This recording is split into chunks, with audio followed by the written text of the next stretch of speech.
Apocalipse capítulo 3, versículos 14 a 22, que diz assim a palavra de Deus: Ao anjo da igreja em Laodiceia escreva: Estas são as palavras do Amém, a testemunha fiel e verdadeira, o soberano da criação de Deus.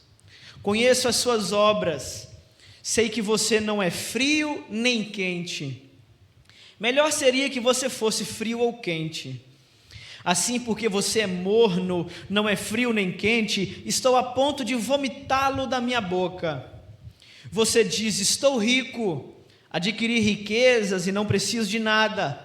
Não reconhece, porém, que é miserável, digno de compaixão, pobre, cego e que está nu. Dou-lhe este conselho: compre de mim ouro refinado no fogo, e então você se tornará rico. Compre roupas brancas e vista-se para cobrir sua vergonhosa nudez, e compre colírio para ungir os seus olhos, e então poder enxergar. Repreendo e disciplino aqueles que eu amo, por isso seja diligente e arrependa-se. Eis que estou à porta e bato. Se alguém ouvir a minha voz e abrir a porta, entrarei e cearei com ele e ele comigo.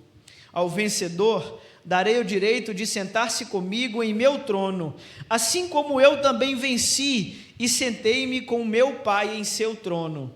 Aquele que tem ouvidos, ouça o que o Espírito diz às igrejas. Vamos orar mais uma vez? Deus Santo e Pai bendito, nós estamos diante da Tua palavra mais uma vez, clamando o auxílio do Teu Espírito para que o Senhor nos ajude a entender aquilo que o Senhor quer falar conosco nessa noite, que possa saltar-se aos nossos olhos, que essas letras possam nos revelar a Tua mensagem, não para a igreja de Laodiceia, mas para a igreja batista de Mesquita nessa noite. Essa é a nossa oração, no poder do Espírito, fale conosco, em nome de Jesus, amém. Entre o frio e o quente, quando uma igreja se torna insalubre.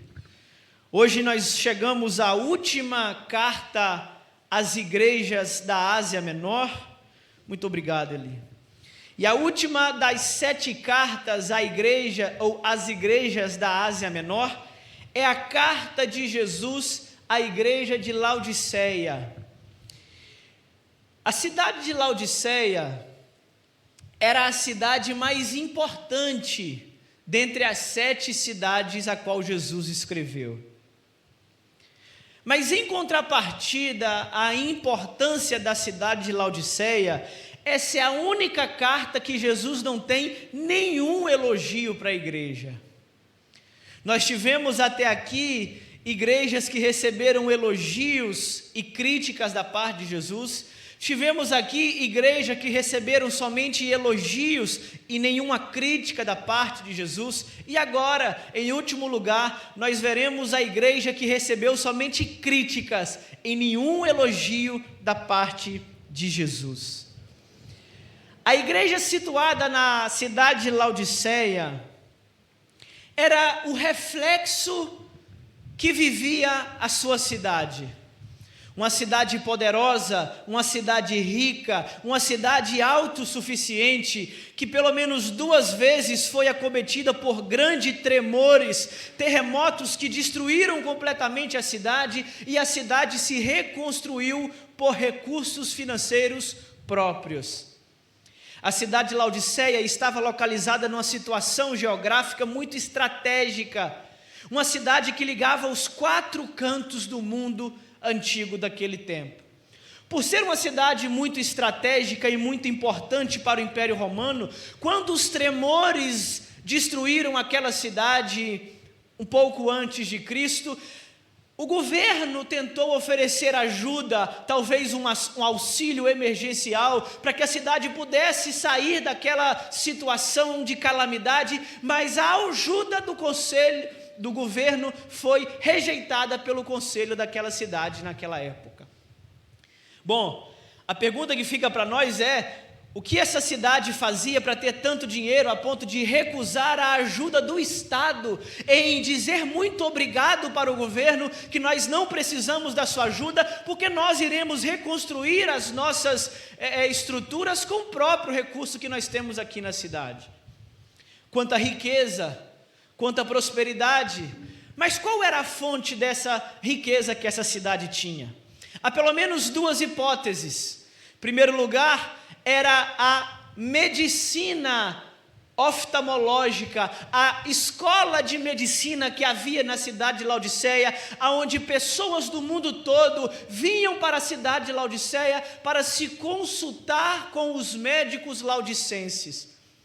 A escola de medicina em Laodiceia foi responsável por desenvolver uma espécie de colírio quase que milagroso. Em Laodiceia tinha o pó frígio, e os médicos laodicenses desenvolveram uma espécie de unguento, um colírio extraído desse pó, que era capaz de curar quase toda a enfermidade de olhos e ouvidos relacionada à infecção. Imagina o preço desse colírio que eles vendiam para todo mundo. Imagine a quantidade de dinheiro que as pessoas pagavam para voltar a enxergar ou a ouvir novamente por causa de uma infecção. Imagine quanta riqueza acumulada por Laodiceia ela conseguia desenvolver por causa da faculdade de medicina oftalmológica que residia naquela cidade. Mas há uma segunda fonte de riqueza também que Laodiceia tinha para além da faculdade de medicina. Laodiceia também tinha uma indústria têxtil muito forte para o mundo daquela época. Os laodicenses, agora fazendeiros e não médicos, produziram uma espécie de ovelhas de lãs negras. E essas lãs negras eram usadas para desenvolver vestimentas, tapetes, isolantes térmicos com as lãs negras das ovelhas negras produzidas exclusivamente nas terras de Laodiceia.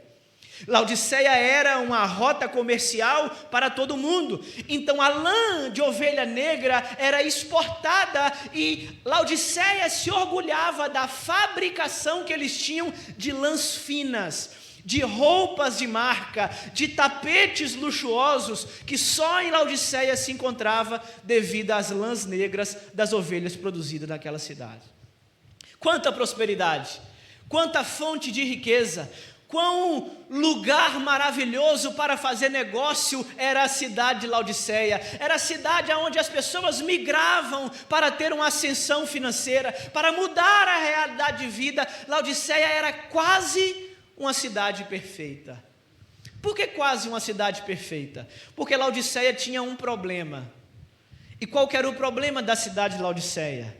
Não era falta de dinheiro, não era falta de recurso, não era falta de oportunidade de trabalho. Laodiceia tinha um problema natural, um problema geográfico, um problema que a cidade não tinha água natural.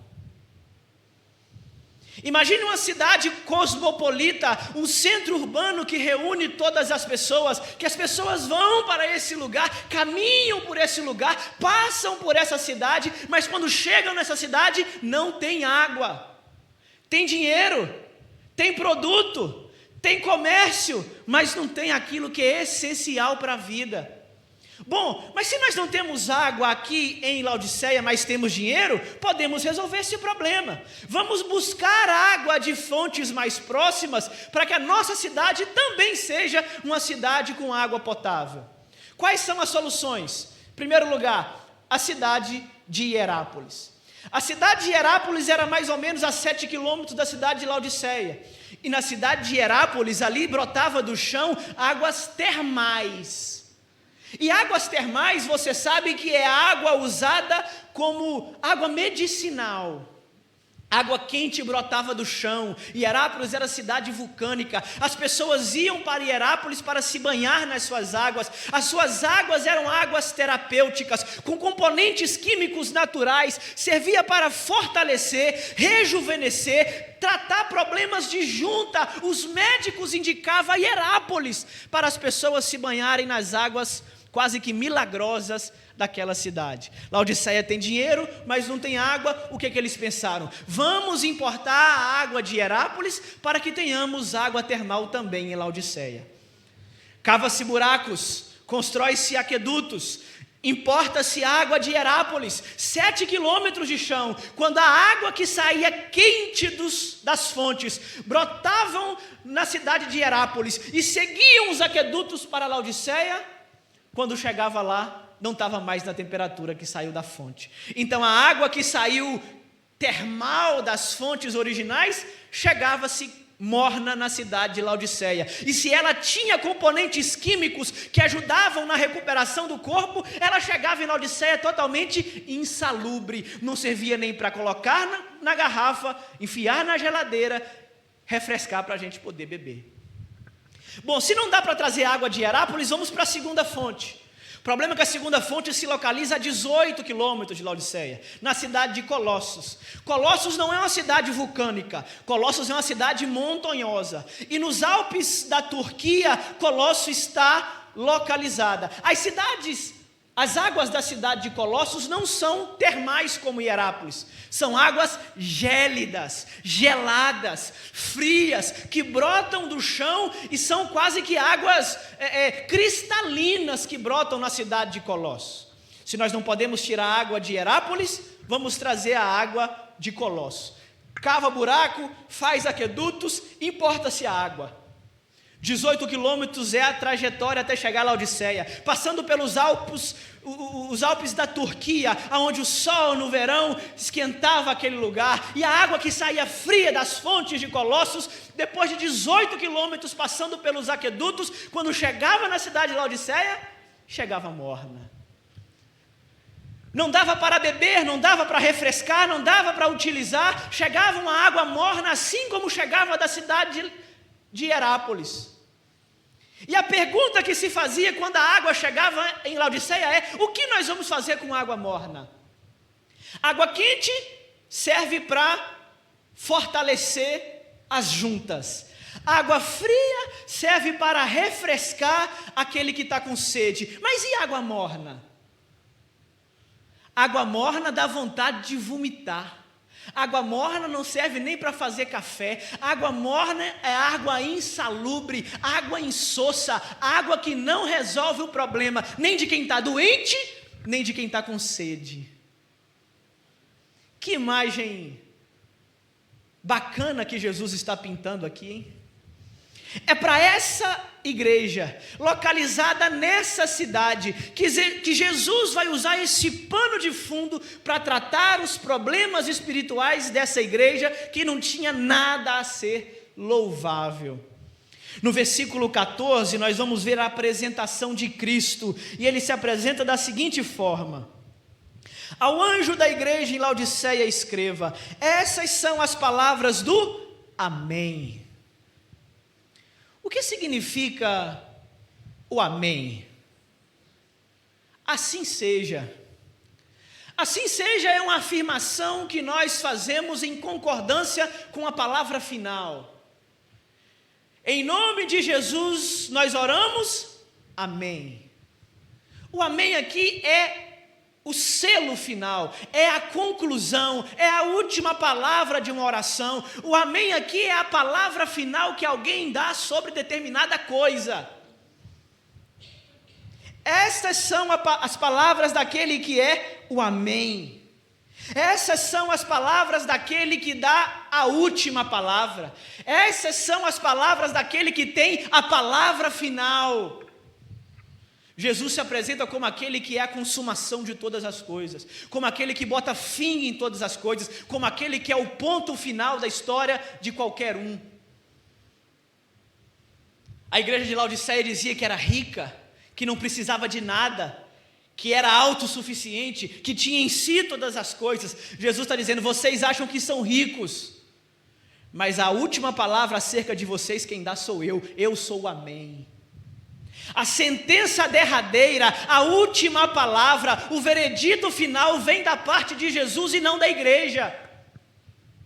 As pessoas podem dizer uma coisa, A cidade pode dizer uma coisa, os médicos podem dizer uma coisa, mas a última palavra a respeito da igreja e a nosso respeito vem da boca de Jesus, porque Ele é o amém. Essas palavras são do amém, da testemunha fiel e verdadeira. Vocês dizem que são ricos, mas são pobres. Vocês são falsos. Mas quem está dizendo as palavras a seguir para vocês é aquele que é verdadeiro. Em mim não há engano, em mim não há hipocrisia, nas minhas palavras não há mentira, e o diagnóstico que eu estou prestes a fazer a vocês não contém erro. Preparem-se para a sentença que está vindo diante de vocês. Ele é o amém, Ele é a testemunha fiel e verdadeira, e Ele é o soberano da criação. Em algumas traduções, o princípio da criação. A palavra princípio aqui é arquê. É a palavrinha grega que os filósofos usavam para dar origem a todas as coisas. Um achava que arquê era o vento, o outro achava que arquê era a água, outros achavam que arquê era o fogo. Jesus está dizendo: eu sou o arquê. Eu sou o princípio, eu sou a origem, eu não sou o primeiro a ser criado, eu sou o primeiro que deu origem a todas as coisas criadas. Eu não sou só a última palavra da oração como amém, eu sou também a primeira palavra da oração. Eu não sou o último a dar o veredito, mas eu também dou o primeiro veredito, e aquilo que eu falo do início ao fim é fiel e verdadeiro. É assim que Jesus está se apresentando a uma igreja corrompida. Eu sou o amém, o fiel e verdadeiro, o princípio de todas as coisas. No versículo 15 a 20 ele vai trazer uma exortação à igreja, e a exortação começa no versículo 15, quando ele diz: conheço as suas obras, sei que você não é quente nem frio. Melhor seria que você fosse frio ou quente.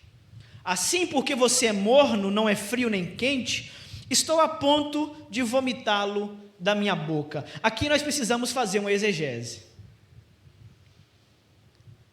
Porque se nós não fizermos uma exegese nesse texto, nós podemos cair em equívocos e dizer que Jesus disse coisa que Ele não disse. Quer um exemplo? Quantos aqui já entenderam esse frio e esse quente relacionado ao termômetro espiritual? É melhor você ser frio ou ser quente? Porque se você ficar em cima do muro, você é morno. E se você ficar sendo morno, Jesus vai te vomitar para o lado de fora. Então você tem que tomar uma decisão. Ou você é frio do lado de fora, ou você é quente do lado de dentro. Já ouviram essa interpretação? Então esqueçam essa interpretação, porque não tem nada a ver com o que Jesus está falando para a igreja aqui. Poxa vida, como que Jesus poderia dizer para um crente: é melhor você ser frio do que você ser morno? Vamos supor que o ideal aqui é ser crente quente. Aquele que está morno está mais próximo do ideal do que aquele que está frio. Como que Jesus está dizendo para alguém que está indeciso, assim: vá para o lado de fora, vai para o boteco, vai para a prostituição, porque é melhor você na prostituição do que você vindo aqui no domingo e na segunda falando palavrão? Não.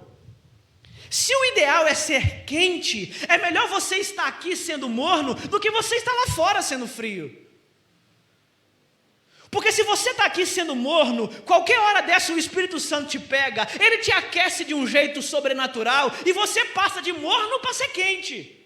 Mas você sendo frio, quando que o Espírito Santo vai te aquecer? Então essa não pode ser a interpretação ideal para esse texto. Posso te oferecer uma interpretação melhor? Vamos lembrar do que Jesus falou para Laodiceia: vocês não são frios nem quentes. Era melhor que vocês fossem frio ou quente, mas vocês são mornos. E mornos me causam ânsia de vômito, e eu estou a ponto de vomitar vocês da minha boca. que Jesus está querendo dizer para uma igreja aqui? É melhor uma igreja ser fria do que quente? É melhor uma igreja ser desviada do que ser crente? É melhor uma igreja estar toda corrompida do que estar fiel? Não é isso que Jesus está dizendo aqui. Jesus está usando o pano de fundo da cidade de Laodiceia para tratar o problema de indiferença daquela igreja. O que Jesus está querendo dizer aqui? Olha, vocês acham que são ricos, mas são pobres. Vocês acham que são uma coisa, mas não são nenhuma nem outra. Melhor seria se vocês soubessem o que vocês são de verdade. Mas como vocês não sabem, eu vou dar o diagnóstico. Vocês são mornos. E vocês sabem muito bem que água morna não serve para nada. Melhor seria que vocês fossem quentes. Ele está falando de espiritualidade? Não, ele está falando de Hierápolis. Melhor seria se vocês fossem como Hierápolis, que são águas termais, que servem para rejuvenescer, que tratam doenças de pessoas, que curam o problema de pessoas. Vocês deviam ser quentes como Hierápolis, mas vocês não conseguem ser quentes. Se vocês não conseguem curar alguém, que pelo menos vocês refrescassem como Colossos.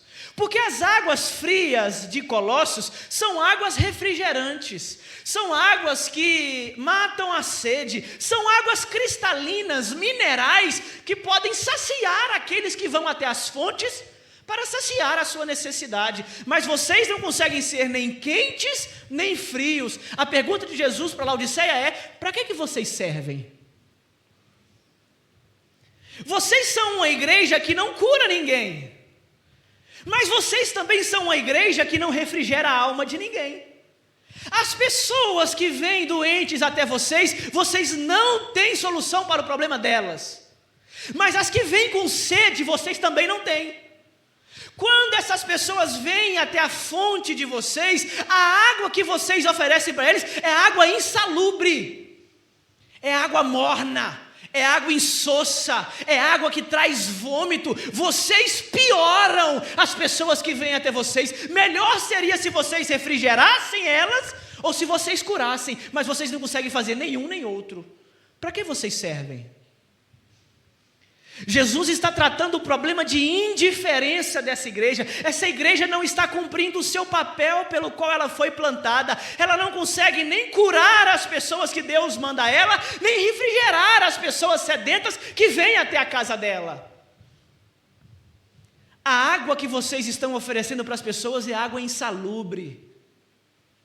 Quando as pessoas tomam da água de vocês, elas têm vontade de vomitar. Elas saem correndo do meio de vocês. Vocês fazem mais mal para as pessoas do que bem. Duras palavras de Jesus. Dura essa exortação de Jesus. Por isso o título da mensagem é Entre o Frio e o Quente. Quando uma igreja se torna insalubre.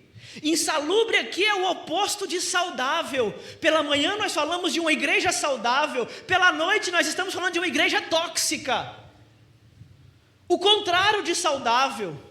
Não uma igreja que melhora as pessoas, mas piora elas. Como que pode um lugar chamado casa de Deus, quando as pessoas entram para sua porta para dentro, elas se tornam piores e não melhores? Vocês não fortalecem essas pessoas, vocês não saciam a sede dessas pessoas, você faz essas pessoas passarem mal. Vocês são tóxicos, vocês são insalubres. Jesus dizendo para Laodiceia.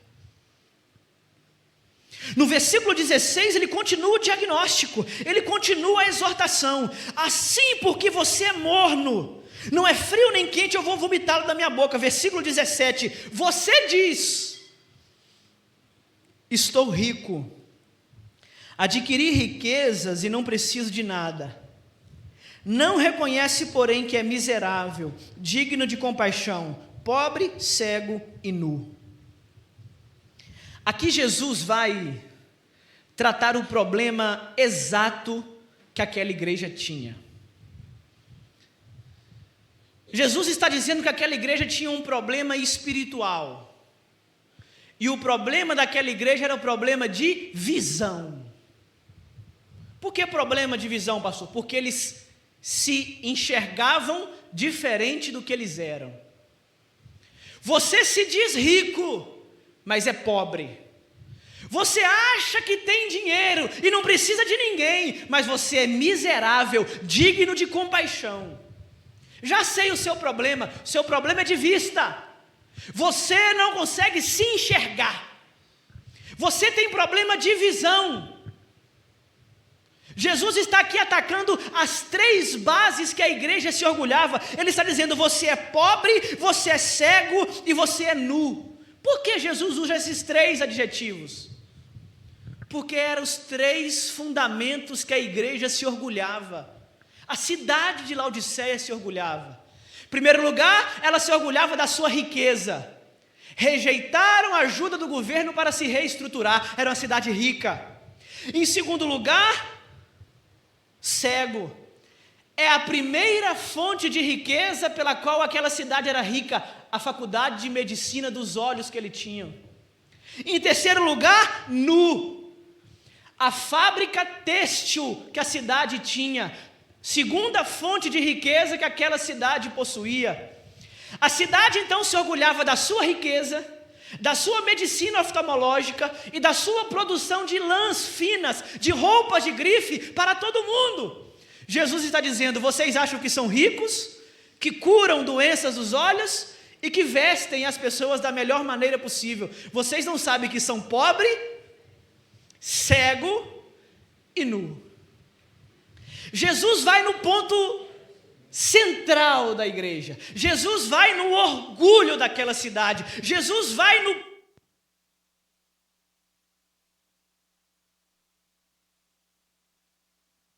E aí, nós precisamos entender aqui que Jesus está tratando especificamente com aquela igreja localizada naquela cidade. O problema de vocês é um problema de visão. Imagina aquela igreja que tinha uma faculdade de medicina na cidade. Bom, se o problema é de visão, aqui nós temos a solução. Qual que é a solução para a visão? O colírio de pó frígio que desenvolveram aqui na Laodiceia. Fala para nós, Jesus, qual colírio comprar? É só ir na farmácia comprar um vidrinho? É só passar ali na medicina, na faculdade, no hospital, e eles vão resolver o nosso problema. Se o nosso problema é um problema de visão, está fácil de resolver. Nós estamos no lugar certo. Aí Jesus diz: vocês não são só pobres, cego, vocês também são nus. Jesus, nós estamos pelado. Ah não, então vou passar ali no alfaiate, vou mandar ele tirar as medidas, tirar a lã negra da ovelha mais bonita e o pelo mais fino, a marca mais cara, a roupa mais linda, eu vou vestir e vou me apresentar diante de ti bem vestido. Vocês não entenderam qual é o problema de vocês, né? Versículo 18: dou-lhes este conselho: comprem de mim ouro refinado no fogo, e então você se tornará rico de verdade. Compre roupas brancas e vista-se então para cobrir a sua vergonhosa nudez. Compre de mim o colírio para ungir os seus olhos e então poder enxergar. Vocês têm problema de visão. E a igreja diz assim: qual marca do colírio nós temos que comprar? Aí Jesus diz assim: o colírio que cura a cegueira de vocês não vende na farmácia. Porque a cegueira de vocês não é física, é espiritual. O problema de vocês não resolve-se com dinheiro, resolve-se com arrependimento. A necessidade que vocês têm não é uma necessidade que vocês podem passar no hospital e saírem melhorados, mas é a necessidade que vocês têm de passar pela cruz, de passar pelo perdão, de passar pelo arrependimento, e então vocês poderão enxergar. Qual que é o colírio que Jesus pinga nos olhos da igreja de Laodiceia? O nome do colírio eu não sei, mas eu imagino a cor. A cor era vermelho escarlate, vermelho de sangue. Jesus está com um pote de colírio vermelho na mão, dizendo: comprem de mim este colírio. É este colírio, não é o colírio que vende na farmácia, não é o colírio que vende no hospital, não é o colírio fabricado pelos médicos laodicenses, mas é o colírio que foi extraído na cruz. É o colírio que foi extraído quando furaram os pulsos dele. É o colírio que vazou pelos buracos que abriram nele. É o colírio que saiu inteiramente do seu corpo, pelas aberturas dos chicotes que fizeram em suas costas. E é como se Jesus estivesse dizendo: compre esse colírio, porque esse é o colírio que resolve o problema de vocês. Não é um colírio comprado com dinheiro, mas é um colírio comprado com amor, com sacrifício, com oferta do próprio Cristo. Comprem de mim que vocês não pagam nada por esse colírio. Quando vocês tiverem esse colírio, aí os olhos vão voltar a enxergar. Sabe, quando está embaçado e você esfrega, você olha, voltou a enxergar. Então, quando vocês voltarem a enxergar, vocês vão perceber: estão peladinhos diante de Deus. Vocês achavam que estavam vestidos, porque estavam com problema de vista. Mas agora eu curei a visão de vocês. Então olhem-se no espelho, estão nus diante de Deus. E a nudez espiritual que vocês estão diante de mim não resolve se passando no alfaiate de Laodiceia. Não resolve se comprando a roupa mais cara do mercado. Não resolve se pagando fortunas em um pedaço de pano para tentar cobrir aquilo que você tanto tenta esconder. Nada contra as vestimentas que vocês vestem, mas eu tenho vestimentas muito melhores para oferecer a vocês. Comprem roupas brancas e vistam-se para cobrir a sua vergonhosa nudez. As roupas de lãs negras das ovelhas de Laodiceia são finas. As roupas das ovelhas negras de Laodiceia são chiques. As roupas das ovelhas de lã negra de Laodiceia são caras. Mas o que faz vocês aceitáveis diante de mim não é a quantidade que você pagou nessa roupa bonita que você usou para apresentar-se diante de mim hoje.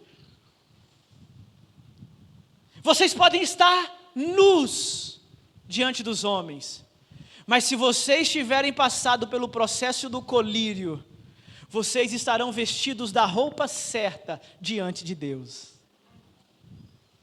Eu sei que vocês se orgulham das roupas que vocês vestem. Eu sei que vocês gostam de falar o quanto vocês pagaram na roupa que vocês estão usando. Eu sei que vocês gostam de ostentar as grifes laudicenses que vocês exportam para todo mundo. Mas deixa eu te dizer uma coisa, Jesus está dizendo: vocês com essas roupas não são nada nem ninguém diante de Jesus, que escolheu outro tipo de roupa para vestir os súditos do seu reino. Aqueles que se apresentam diante de mim não se apresentam de roupas negras, não se apresentam de roupas pretas, de lãs negras, não se apresentam de roupas feitas pelas ovelhas negras de Laodiceia. Aqueles que se apresentam diante de mim se apresentam de roupas brancas, alvas como a neve, como foi cantado aqui. Como que eu posso então, pastor, transformar a minha roupa, que é tão cara, que é tão chique, que é tão escura, porque agora está na moda usar all black, como posso então transformar a minha roupa em roupa branca, para que eu possa me apresentar diante dele? Tem que comprar o colírio, porque a transformação da roupa perpassa pelo sangue. Não foi cantado? Sim, nesse sangue lavado, mais alvo do que a neve serei. Nós precisamos ter posse desse colírio, nós precisamos ter a certeza de que tomamos posse desse colírio, porque quando nos lavamos desse colírio, não importa a cor das nossas roupas, não importa a cor da nossa pele, não importa o número bancário na nossa conta, quando nós tomamos posse do colírio que Jesus nos deu, as nossas vestes se tornam brancas, os nossos tesouros se tornam eternos, mesmo que você deva aqui na terra.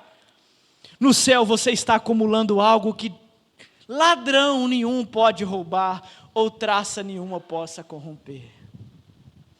Ele encerra dizendo: comprem de mim o meu ouro refinado no fogo, e então você se tornará rico de verdade.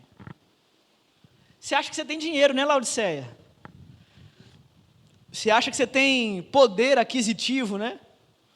Você acha que pode comprar tudo com o seu dinheiro. Você diz: sou rico, não preciso de ninguém. Comprem de mim ouro, refinado pelo fogo, então vocês serão ricos de verdade. Eles se orgulhavam nas riquezas que eles possuíam. Eles se orgulhavam naquilo que eles podiam comprar com o seu próprio poder aquisitivo. Jesus está dizendo que nada que eles pudessem acumular terrenamente poderiam torná-los ricos diante de Deus. E aí ele está dizendo: o meu ouro não é como o ouro de vocês. O meu ouro é refinado pelo fogo. Refinado pelo fogo aqui é uma ideia de passado pela purificação. É uma ideia de ouro puro, é uma ideia de pureza, de não dinheiro conquistado com artimanhas, não é um ouro conquistado com próprios esforços. Você não fez estratégias, você não usou esquemas, você não barganhou para angariar essa riqueza. Você comprou de mim esse ouro, mas esse ouro ele é entregue gratuitamente. Jesus está dizendo que o ouro que ele tem a oferecer é um ouro que ladrão não rouba, que traça não corrói, que aonde estiver esse tesouro juntado, ali também estará o coração. Então Jesus está tratando o problema da igreja, dizendo que ela era pobre, cega e nu, mas também oferece solução para o seu problema. Para uma igreja que acha que é rica, mas é pobre, Jesus diz: comprem de mim o meu ouro. Para uma igreja que acha que está enxergando muito bem, mas está cega, Jesus diz: comprem de mim o meu colírio. E para a igreja que acha que está sempre bem vestida, por causa das roupas que ela pode comprar com o dinheiro, Jesus está dizendo: comprem de mim as minhas vestes. Jesus derrubou os 3 argumentos que aquela igreja usava para se achar ou se intitular autossuficiente. Quando a igreja diz que eu não preciso de mais nada, sou rico e não preciso de ninguém, ela está dizendo: eu não preciso nem de Deus. Porque nós temos tudo o que nós precisamos em nossos próprios cofres. Recursos não nos faltam. Se nós queremos alguma coisa, nós compramos. Se nós desejamos, possuímos. Temos tudo o que nós queremos, de nada nós temos falta. Jesus está mandando uma carta para uma igreja que tinha tudo, menos Cristo. Como assim, pastor? A igreja não tinha Cristo? É claro que não. Olha o versículo 19. Repreendo e disciplino aqueles que eu amo, por isso seja diligente e arrependa-se. Versículo 20, eis que estou à porta e bato, se alguém ouvir a minha voz e abrir a porta, eu entrarei e cearei com ele e ele comigo. Essa igreja tinha tudo, só não tinha Jesus. Jesus está do lado de fora da igreja. Ele está dizendo: eu estou batendo na porta, se alguém ouvir a minha batida e abrir, então eu entrarei. Jesus está do lado de fora da sua igreja. E quantas vezes nós usamos esse texto de maneira equivocada? Precisamos fazer outra exegese aqui. Quando Jesus diz: eis que estou à porta e bato, aquele que abrir eu entrarei, cearei com ele e ele comigo, quantas vezes já foi usada para evangelismo? Jesus não usou isso aqui para evangelizar um descrente. Jesus usou isso aqui para um bando de crente, para a igreja que ele estava do lado de fora. Eu estou na porta batendo. Jesus está dizendo para uma igreja. Ele não está evangelizando um desviado, ele não está falando com alguém que está na rua, ele não está dando esperança para alguém que está perdido, ele está falando para uma igreja perdida. Repreendo e disciplino aqueles que eu amo. Duras palavras de Jesus, mas graças a Deus que ele as falou. Imagina se Jesus não trata o problema da igreja. Imagina se Jesus não exorta essa série de exortações àquela igreja. Imagina se Jesus não mostra qual era o problema real daquela igreja. Aquela igreja caminharia toda para o inferno. Aquela igreja iria totalmente perdida para o inferno. Iria achando que estava indo para o céu, com falsa sensação de salvação, mas acordaria quando fechasse os seus olhos na terra, de cara com o inferno. Mas Jesus não desiste de uma igreja insalubre, Jesus não desiste de uma igreja morna, Jesus não desiste de uma igreja que acha que é autossuficiente. Ele diz: repreendo e disciplino aqueles que eu amo. Algumas pessoas ficariam nervosas ao receber palavras duras como essa. Algumas pessoas soltariam os cachorros no linguajar popular. Algumas pessoas dariam patadas, ficariam nervosas. Era como se cutucasse a casa de marimbondo. Mas Jesus está dizendo: agradeçam por eu estar dizendo isso a vocês, porque eu só digo o que digo a vocês porque eu amo vocês. Alguém pode questionar: Jesus, como que você ama essa igreja? Você acabou de colocar ela contra as cordas, você deu uma sessão direto nela, ela está quase indo a nocaute, ela está balançando de um lado para o outro, essa igreja está quase caindo. Mas foi por isso que eu a repreendi.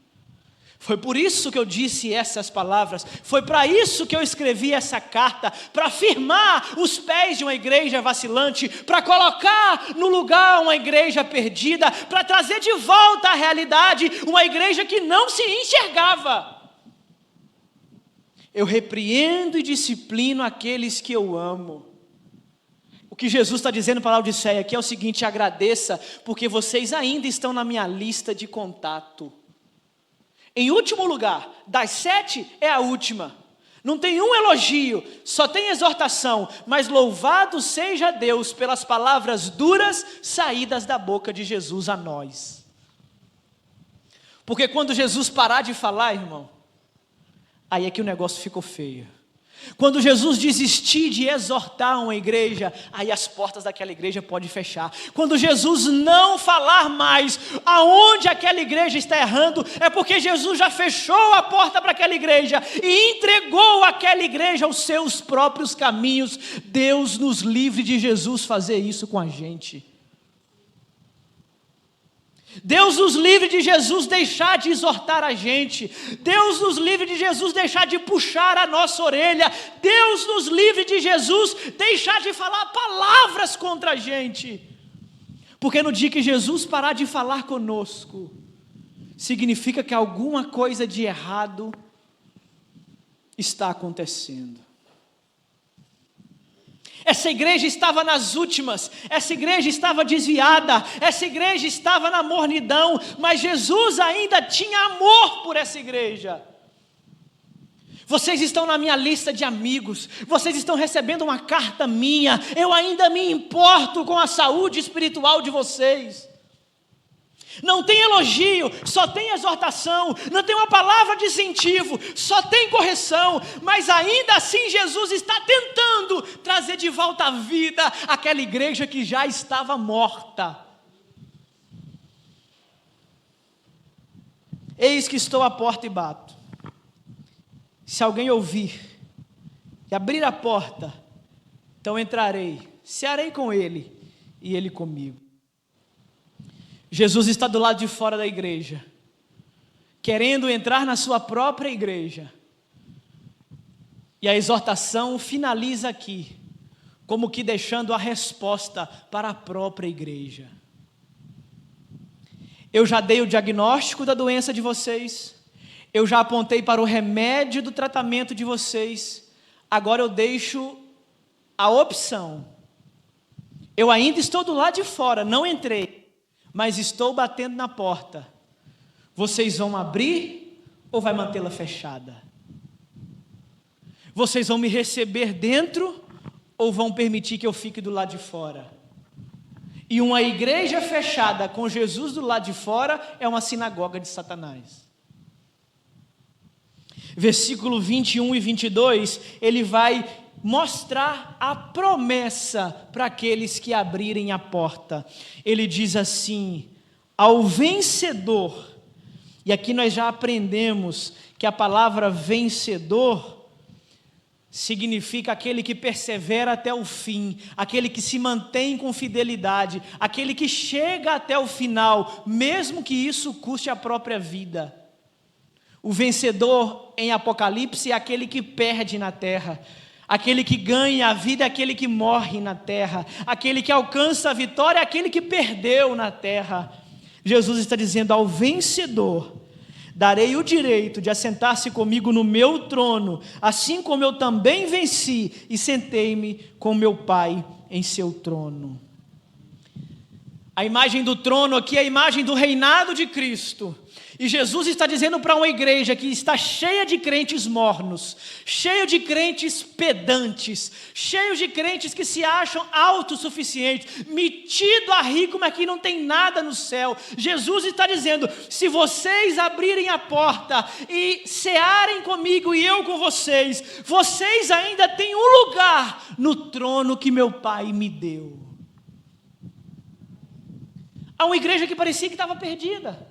Há uma igreja que parecia que não tinha mais saída. Há uma igreja que parecia que não tinha mais solução para consertar a sua vida. Jesus está dizendo: se vocês arrependerem e comportarem-se diligentemente e perseverarem até o fim, o reino de Deus também será seu.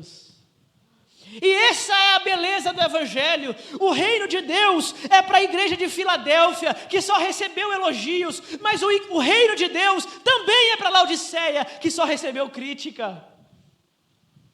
De um lado nós temos uma igreja que não recebeu nenhuma crítica, só elogio. Do outro nós temos uma igreja que não recebeu nenhum elogio, só crítica. E Jesus está dizendo: se vocês duas igrejas perseverarem até o fim, o reino de Deus não faz acepção de pessoas, vocês reinarão comigo para sempre.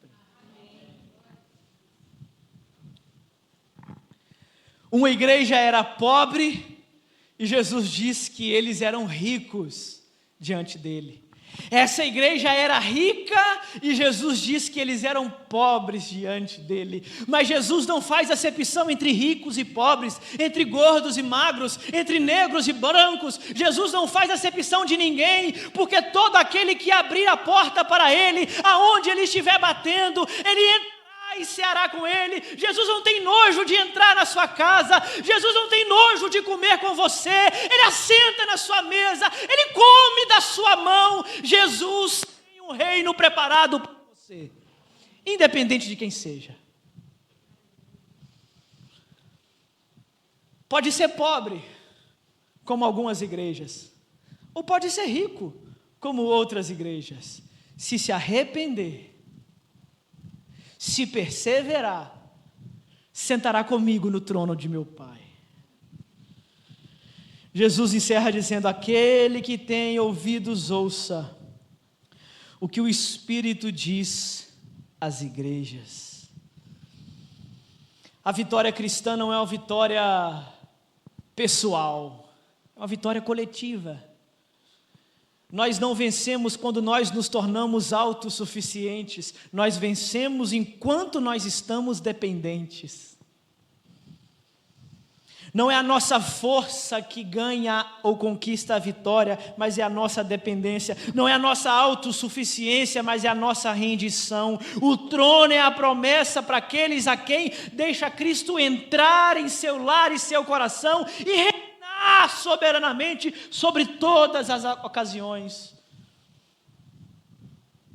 O problema da igreja autossuficiente é que ela está tão cheia de si que não tem espaço para Cristo. Todo mês está sobrando dinheiro. Aonde que o milagre vai acontecer? Todo mês tem dinheiro para fazer aquilo que quer. Todo mês tem dinheiro para pagar o salário. Todo mês tem dinheiro para fazer obra social. Todo mês está sempre sobrando. Aonde que Jesus entra nesse negócio? De vez em quando Jesus tem que deixar o caixa no vermelho. De vez em quando nós temos que sentir um aperto. De vez em quando nós temos que passar por necessidades para nós experimentarmos a providência. Para nós não acharmos que nós somos ricos. De nada mais temos falta. Jesus está dizendo: vocês perderam. Não quando ganharam a cidade com seu poder, mas quando deixaram o seu poder tomar o lugar que era o lugar do meu poder. A igreja de Laodiceia era uma igreja que tinha tudo. Ela tinha ouro, colírio, roupas finas, mas faltava o essencial: Cristo do lado de dentro. Era uma igreja rica em estrutura, tinha ar-condicionado, tinha uma aparelhagem de som muito bacana, ninguém fazia falta de nada, mas pobre em esperança, não enxergava um palmo na frente do seu nariz, não sabia o que fazer com tudo aquilo que ela tinha diante de Deus, ela era miserável. Cristo está a ponto de vomitar essa igreja que não serve para refrescar, mas que também não serve para curar, ela não serve para fazer nenhuma coisa, nem outra coisa. Jesus está dizendo: eu estou batendo a porta e querendo mudar o diagnóstico dessa igreja. O diagnóstico da igreja era grave, mas o remédio para o tratamento estava batendo na porta. Agora que vocês sabem a doença, não precisa nem ligar para a farmácia para entregar. Eu já fiz a reserva, o motoqueiro está na porta, é só receber o remédio. Vocês sabem qual é o problema de vocês, vocês sabem qual é a doença, eu dei o diagnóstico, não precisa pegar o telefone, não precisa tirar o dinheiro do bolso, não precisa parcelar de 12 vezes no cartão, eu já comprei o remédio, é só abrir a porta e receber da mão do motoqueiro.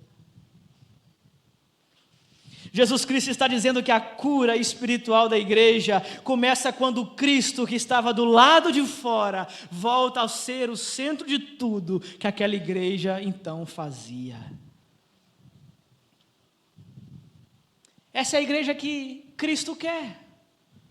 Essa é a igreja que Cristo ama. Essa é a igreja que Cristo deseja salvar.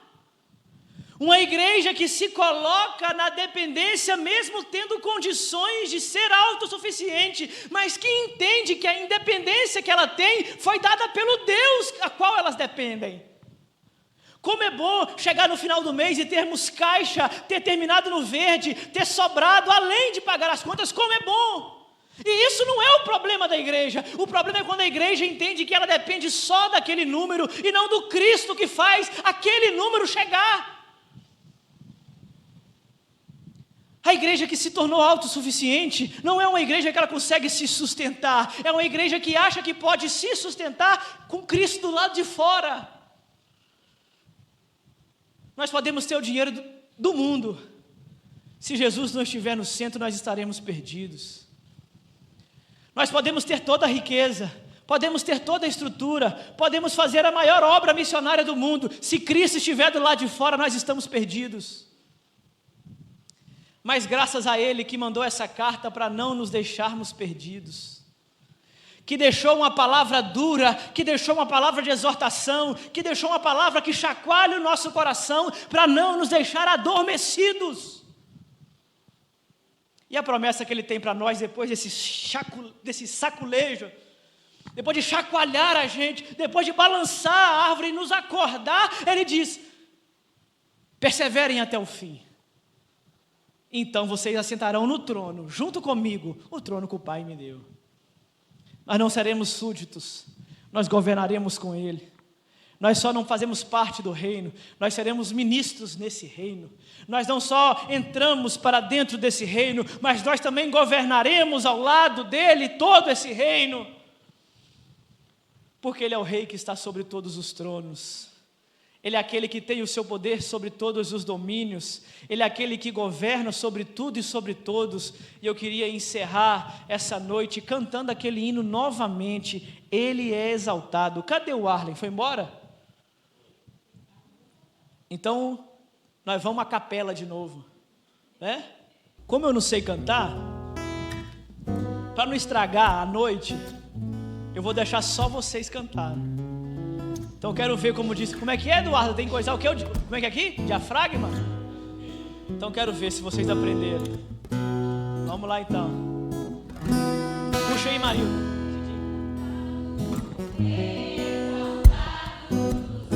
Olha que maravilha.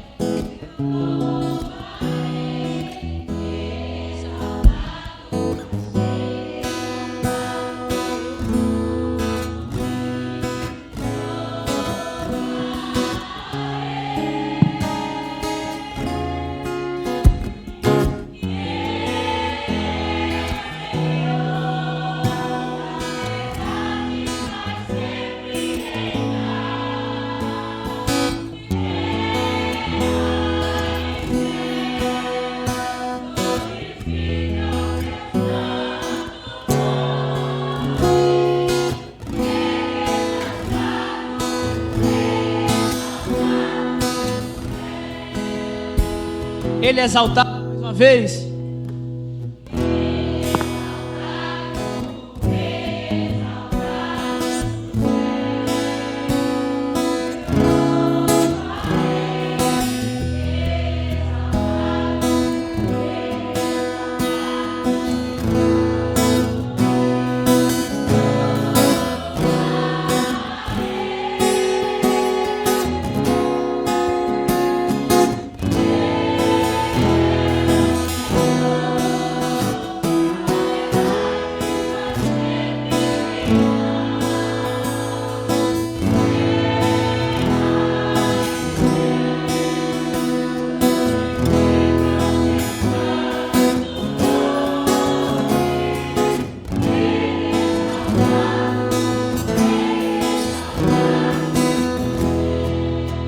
Ele é o Senhor, Ele é o Senhor.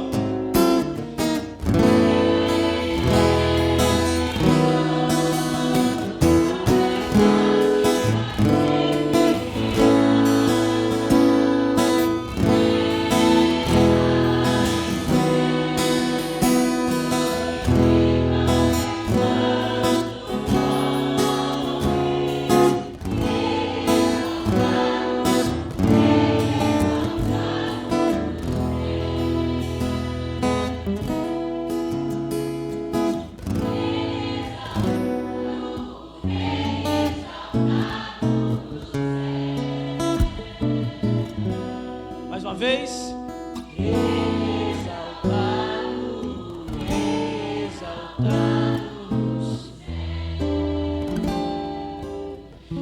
Rei soberano, seja exaltado sobre todas as coisas, sobre todo o trono está o seu. Receba o louvor da tua igreja. Muito obrigado pela tua palavra. Que o teu Espírito continue alimentando-nos dia após dia. Que aquilo que nós recebemos hoje possamos compartilhar com aqueles que irão ser colocados em nosso caminho durante a semana. Abençoe nosso resto de domingo, abençoe toda a nossa semana, abençoe nossa volta para casa, abençoe aquilo que nós recebemos aqui nessa noite, porque nós acreditamos que tua palavra nós saímos daqui melhor do que entramos. Assim nós cremos, assim nós pedimos, assim nós oramos em nome de Jesus, amém.